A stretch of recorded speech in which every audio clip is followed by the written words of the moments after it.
ஐயா சிவாய் நம்ம சொல்லுங்க. ஐயா நான் கேட்கறதுக்கு ஒரே ஒரு கேள்வி, எனக்கு சரியான பதில் சொல்லணும்.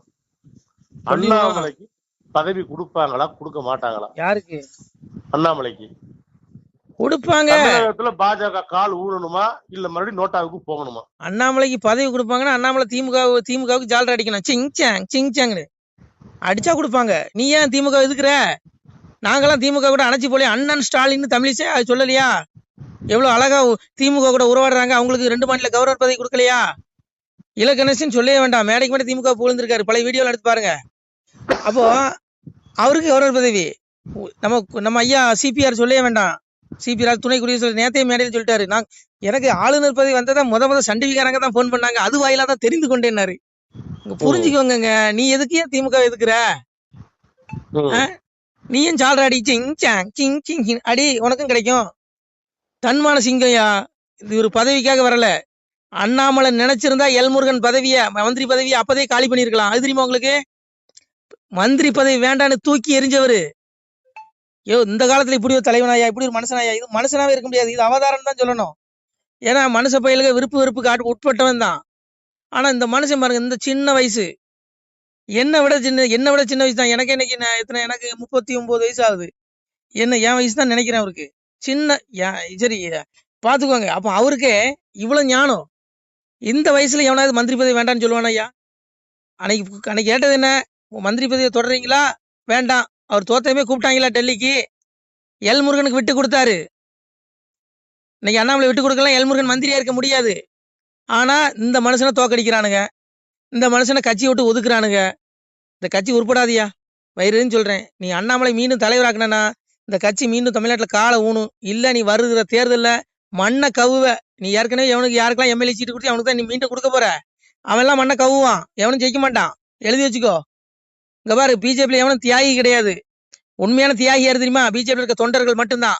அண்ணாமலையும் சேர்த்துதான். அண்ணாமலையும் தன்னை தொண்டன்னு தான் சொல்றாரு.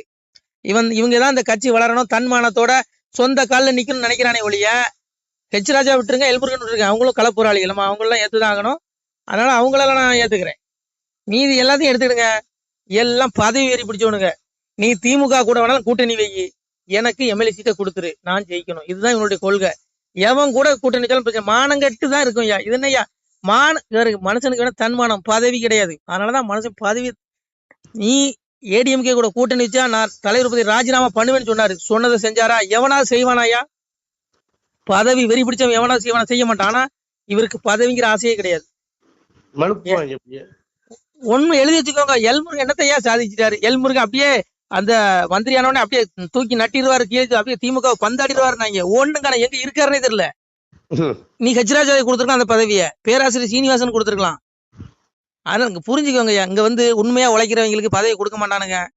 நீ கத்திட்டே சாகு கடைசி வரைக்கும். தொண்டர்கள் பாருங்க, இவனுங்க எப்படி தெரியுமா? இங்க இருங்க, மேடைக்கு மேடை எலியும் பூனை மாதிரி சண்டை போடுவானுங்க. கீரியும் பாம்பு மாதிரி கொத்திக்கானுங்க மேடையில பேசும்போது. ஆனா மேடை விட்டு கீழே இறங்கினதுமே அண்ணன் ஸ்டாலின் அம்மா சொல்லும். அப்புறம் இவங்கள சொல்லவே வேண்டாம். அப்புறம் ஒண்ணு புரிஞ்சுக்கிடுங்க ஐயா. எந்த கட்சி ஆகட்டுமே, தலைவர்கள் எல்லாமே மேல்மட்டத்தில் இருக்கவன் எல்லாமே பதவி ஆசைப்படிச்சான் திரிவான். இவனுக்கு எந்த கட்சியும் பகைக்க மாட்டான். மேலோட்டமா பேசுவான், ஒட்டிக்குவான். ஆனா தொண்டர்கள் மட்டும் கொம்பு சீவி விடுவான். பிஜேபி தொண்டர்களும் திமுக தொண்டர்களும் அடிச்சுட்டு சாகணும். எப்படி? இவனுடைய திட்டம் தானே. நான் அதை தான் சொல்றேன். நீ சிவனுக்கு தொண்டனாரியா? இந்த பயிலுக்கு மலஞ்சலம் கழிக்கிற மனுஷ பயிலுக்கு பின்னாடி போவாதங்கிறேன். உலகத்துக்கே அப்ப சிவபெருமானி அவனுக்கு தொண்டனாரு. தொண்டர்தம் பெருமையே என்னவும் பெரிதாகுமேனா. சிவனுக்குள்ள நீ தொண்டரானா, நீ அடியாரானா, நீ மோட்ச வீடு அடையலாம். இந்த விடுதலை, இந்த பிறப்புங்கிற துன்பத்திலிருந்து விடுபட்டு மோட்சம் கிடைக்கும். அதை விட்டுட்டு இங்க பாருங்க, இங்க எவனுமே பரமாத்மா கிடையாது, எவனும் தியாகி கிடையாது. நீங்க சொல்ற மாதிரி இவங்க மத்தியில வாழ்றதுக்கு போய் சேர்றதே மேல். அதனால ஒண்ணு புரிஞ்சுக்கிடுங்க ஐயா, இந்த காலம் மோசமான காலம். இது இப்படிதான் இருக்கும். எவனையும் தண்டிக்க முடியாது. நீ பாருங்க, 15 ஆண்டு காலம் ஆச்சு மோடி ஆட்சிக்கு வந்து என்னத்தை பண்ணிட்டாரு? எல்லா தொண்டர்களும் என்ன நினைச்சான்? ஐயோ இவர் வந்த உடனே அப்படியே திமுக பந்தாடிடுவாரு, அப்படியே தாண்டம் ஆடிடுவாருன்னா என்னாச்சு? ஆராசா பேசாத பேச்சா மோடிய, கனிமொழி பேசாத பேச்சா? அப்படி அவங்க பேசும்பொழுது பாஜக தொண்டர்களின் ரத்தம் கொதிக்குது. ஆனா பெரிய பெரிய தலைவர் பதவி வாங்கி வச்சிருக்கான் பாருங்க. இவன் எவனாவது திருப்பி பேசவானா? பேச மாட்டான். அதனால ஐயா ஒண்ணு புரிஞ்சுக்கோங்க ஐயா. இங்க பாருங்க, இங்க எல்லாம் பதவிக்காக தான் இருக்கான். கமலாலயத்துல குரூப் பாருங்க, அவன் எந்திரிச்சு போகும்போது சேர் உட்காந்துக்கு நாற்காலியும் பின்னாடி ஒட்டிட்டு போவோம். எல்லாம் பவிக்கால் போட்டு ஒட்டி வச்சிருக்கான். அவன் பதவி காப்பாத்திக்கணும், நல்லா இருக்கணும், அவ்வளவுதான். எவனுக்குமே இந்த கட்சி வழக்குன்னு என்ன இல்லை. அண்ணாமலையோ அண்ணாமலை பாஜக தொண்டர்கள் 1-2 பேர் இருக்காங்க. இவங்களை தவிர எவனுக்குமே அந்த எண்ணம் இல்லைங்க. அதனால இங்க பாருங்க, சாமி வர வேண்டிய காலம் நெருங்கிருச்சு. அண்ணாமலை வந்து நான் சொல்ற மாதிரி அண்ணாமலை ஒருவேளை பரமாத்மாவுடைய அவதாரமா இருக்கலாம். எங்க ஐயா யோகி அவதாரம். ஒருவேளை ஒரு தூதனா கூட இருக்கலாம். ஏன்னா அந்த கலியுகம் அழிஞ்சு தர்மயுகம் வரக்கூடிய நாள் நெருங்கிட்டு. ஏன்னா கலியுகம் அழியும் போது இது போல சம்பவம் சம்பவிக்கிறாரு. ஆட்சியாளர்கள் ஊழல் பண்ணுவான். சாமி தான் சொன்னாரு, பாசாங்கு மந்திரியும் பாவிகளாய் கூசாமல். சாமி சொல்றாரு, நாடு தண்ணியில் ராஜாக்கள் பாவிகளாய் வந்து பாசாங்கு மந்திரியும் பாவிகளாய் கூசாமல் பெண்ணாலும் பொன்னாலும் மண்ணாலும் பேசி நிலக்கரையில் நித்த முடிவார்னா. முன்னோர்கள் உண்டு பண்ணி வைத்த சிவ உட்பொருளை தேடாது கண்டதெல்லாம் தெய்வமான கை எடுப்பாருன்னா சாமி சொன்னான். ஆட்சியாளர்கள் ஒழுக்கம் இல்லாம போயிருவான். மேடைக்கு மேடை மந்திரி பாசாங்கு பண்ணுவான். உங்களுக்கு நாங்க அதை செஞ்சிருவோம் இதை செஞ்சிருவோம் பொய் புரட்டு பேசுவான்னா. எம்பெருமான் சொன்னது நடக்கா இல்லையா? கலியுகம் அழிஞ்சு போகுது. அழியுற நாள் இதெல்லாம் நடக்குது. அண்ணாமலை என்ன பிரதம மந்திரியா இல்ல உள்துறை அமைச்சர் அவங்க மீது நடவடிக்கை எடுக்கிறதுக்கு? அவரு என்ன பாவம், ஒரு அறிக்கை தான் விட முடியும். அதனால அங்க புரிஞ்சுக்கோங்க, பாரு தர்மயுகம் வரப்போகுது. எங்க அப்பன் பரம்பொருள் எந்த ரூபத்துல வேணாலும் இந்த பூமியில அவதரிச்சிருப்பான். நான் சொல்லல, இறைவனை எம்பெருமானை சொல்றான். மாயனோ அன்னைக்கு கலியனுக்கு சாமி சொன்ன புத்தி, மாயனோ உபாயத்தாலே மனுவது போலே ஆகி ஆயனர் குலமும் தோன்றி அவனியில் இருப்பான் கண்டீர். மாயத்தை அறியா நீயும் ஆளவே போக வேண்டாம், நியாயமாய் உரைத்தேன் ஐயா நம்முட அரசு கேட்கும். அன்னைக்கு எம்பெருமான் இறைவன் ஒரு சொரூபம் எடுத்து மனு சொரூபம் எடுத்து கலியனுக்கு புத்தி சொல்றான். கலினீச மன்னனுக்கு இன்னைக்கு இருக்க அரசாங்கம் அந்த மந்திரி இருக்கா பாருங்க, இவங்களுக்கு அண்ணாமலை புத்தி சொல்றான். இந்த அண்ணாமலை புத்தி சொன்ன மாதிரி எனக்கு எங்க அப்பன் பரம்பொருள் கலியனுக்கு, இந்த கலியன் துரியனுடைய கடைசி ஆத்மா 7வது பிரிவு கலியனாக பிறந்தா அவனுடைய அரசாங்கம் தான் பூமி ஃபுல்லா நடந்துட்டு இருக்கு.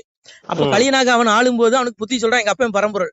டேய் மாயனாக இறைவன் மனுஸ்வரூபம் மனிதனுடைய ரூபத்தில் எங்கு வேண்டாமானாலும் இருந்து இந்த யுகம் ஜோதிக்க இறைவன் வந்திருப்பான். அவனுடைய மாயத்தை அறியாத நீ மாண்டு நரகத்துல போய் விழுந்து செத்துறாதான்னு உனக்கு புத்தி சொல்றான் சாமி. அவன் கேட்டானா கேட்கல. அப்போ அது போலதான் இன்னைக்கு அண்ணாமலை இந்த ஃபைல்னு வெளியிட்டு இந்த மந்திரிகளுக்கு புத்தி சொல்றாரு. டே இதெல்லாம் பாவண்டா, ஆத்ம வாழ்வுதாண்டா நிரந்தரம். இந்த பாவ முட்டை கொண்டு போய் நரகத்துல ஆத்மாவை வீழ்ச்சி அடிச்சிடாங்க, நாசமா போயிடாதீங்க, 84 லட்சம் பிறவி கொடுத்து உங்களை கொண்டு எம்பெருமான் கொள்ளுவான்னு சொல்றான். கேட்க மாட்டான். அதனால விட்டுருங்க ஐயா. அண்ணாமலை வந்து இறைவனுடைய தூதனா கூட இருக்கலாம். ஏன்னா நான் சொல்லல, கல்வி கடவுள் சரஸ்வதி அந்த தாய் வந்து தாளாற்றா. கலியுகத்துல இறைவன் எப்படி வருவானா, சாமி தாய் தாளாற்றா பாருங்க.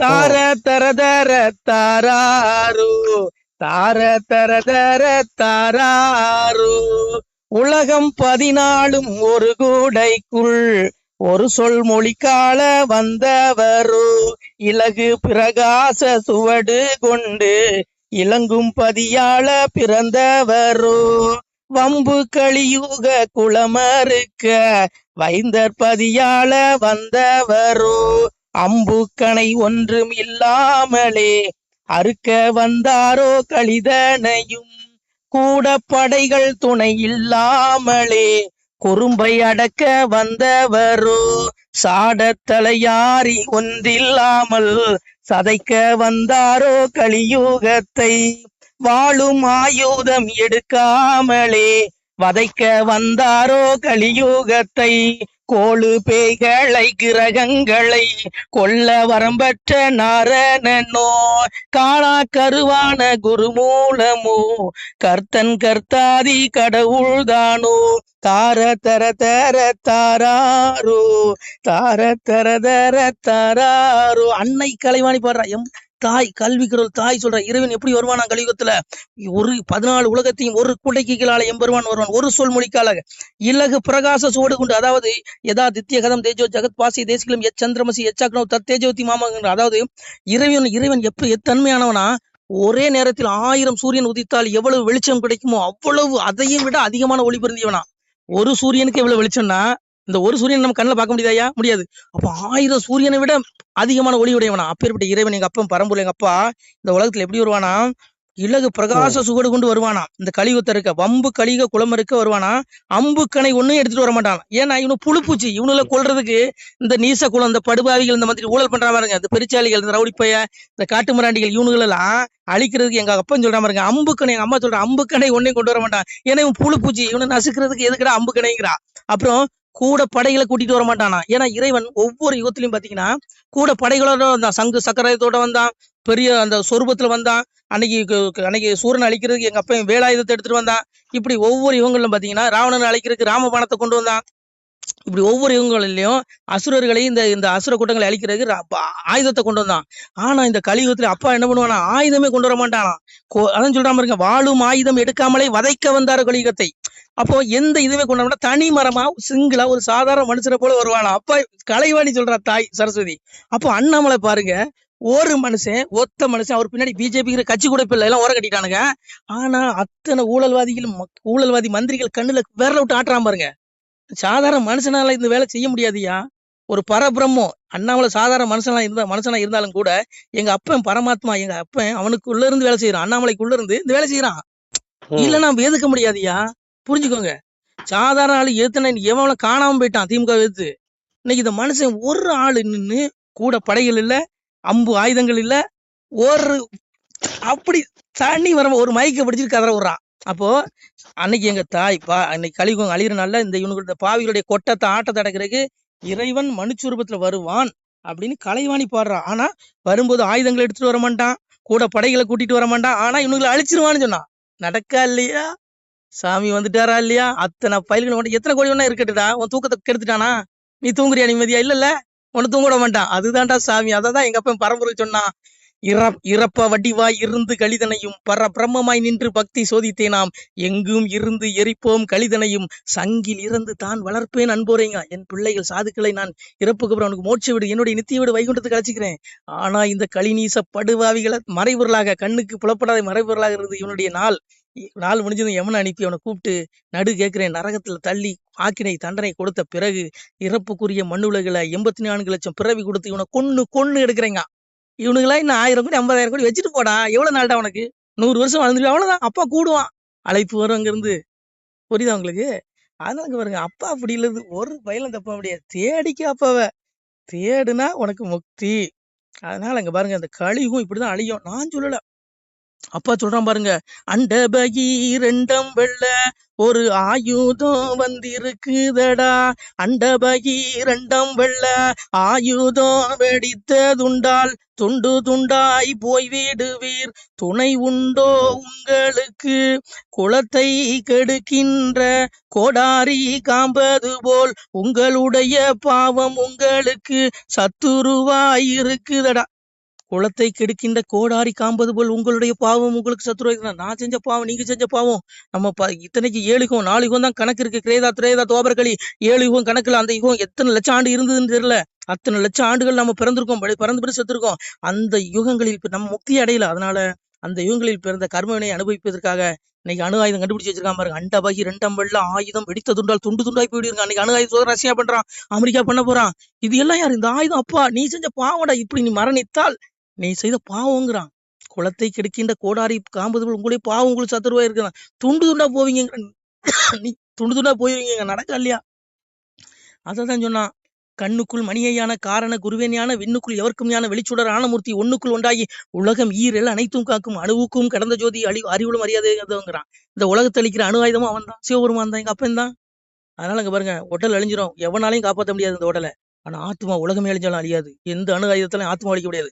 அந்த ஆத்மா அப்பாவுடைய வீட்டுக்கு போகணும், மோட்சத்தை தேடிக்கிங்க. இல்லைன்னா 84 லட்சம் பிறவி பூடு விலங்கு பறன்னு எடுத்து சாவுவீங்க. நான் சொல்ல, அப்பா சொல்றான். நமசிவாய. திருச்சிட்டம்பலம்.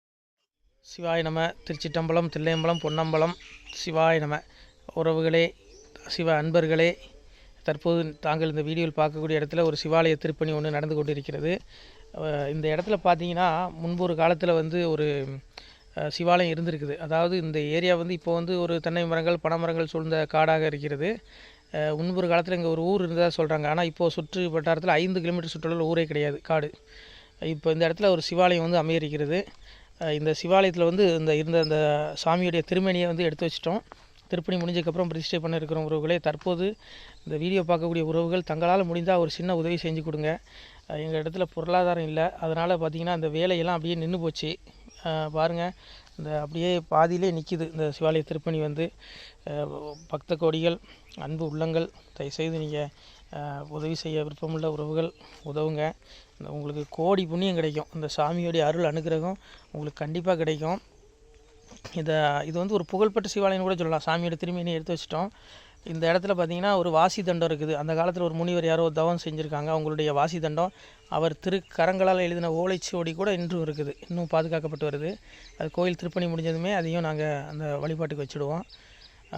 இந்த சிவாலய திருப்பணி வந்து சாமி திருநாமம் வந்து முக்தீஸ்வரர் அப்படிங்கிற திருநாமத்தில் வழங்குறாரு. நெல்லை மாவட்டம் நாங்குநேரி தாலுகாவில் இந்த சிவாலயம் அமைய இருக்கிறது. உறவுகளே, இந்த வீடியோ பார்க்கக்கூடியவங்க ஒரு 2 பேருக்காவது கொஞ்சம் ஷேர் பண்ணுங்கள். இந்த வீடியோ பார்க்கக்கூடிய யாராவது ஒரு சின்ன உதவி செஞ்சால் இந்த ஆலய திருப்பணி வந்து கண்டிப்பாக நாங்கள் வெற்றிகரமாக முடிச்சுடுவோம். பாருங்கள், அந்த வேலை எல்லாமே அப்படியே நிற்கிது. கல்லெல்லாம் இறக்கி போட்டிருக்கோம். இன்னும் நிறைய கற்கள் தேவைப்படுது.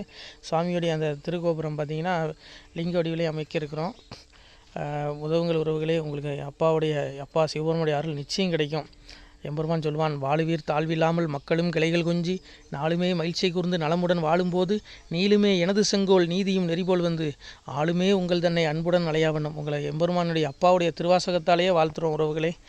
ஆணுடன் பெண்ணும் பெற்று அதிகமாய் செல்வமாகி தானுடன் நினைவுமுற்று தர்மமும் நெறியும் கற்று வேணும் நீள் காலமெல்லாம் வெள்ளியர் உடனே வாழ்ந்து போனுதல் கமலநாதன் பொற்பதம் பெற்று வாழ்வீர். அந்த ஈசனுடைய பொற்பதம் நிச்சயம் கிடைக்கும். உங்களுக்கு இகத்திலும் சுகம், பரத்திலும் சுகம். உங்களுடைய கர்ம வினைகள் மன்னிக்கப்பட்டு உங்களுக்கு நிச்சயம் மோட்ச வீடு கிடைக்கும். இகத்தில் அப்போரன் ஆயுளுடன் நோய் நொடி இல்லாமல் வாழ்ந்து நீங்கள் பரவாழ்வும் பெறுவீர்கள் உறவுகளே. மக்களே, நீங்கள் எல்லாம் வாழ்பொன்னம் பதியிற் சென்று முக்கியமான யுகநில மதிலே தன்னால் கக்கிய பொன்கள் ஸ்வர்ணம் கைமணம் குளிர அன்னம் பொக்கிஷம் நிறைய வைத்து புகழ உண்டு இனிதாய் வாழ்வீர். இந்த இகவாழ்வும் பரவாழ்வும் உங்களுக்கு சுகப்பட அப்பன் ஈசனர்களால் வாழ்த்துகிறோம். இந்த திருப்பணிக்கு உதவி செய்ய ஒரு ஜிபே எண் சொல்கிறோம். இந்த எண்ணில் நீங்கள் உதவலாம்.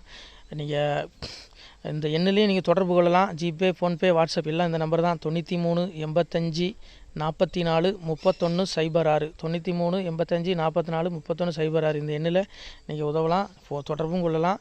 வாட்ஸ்அப்பும் இந்த எண்ணு தான், ஜிபே இந்த எண்ணு தான் உறவுகளே.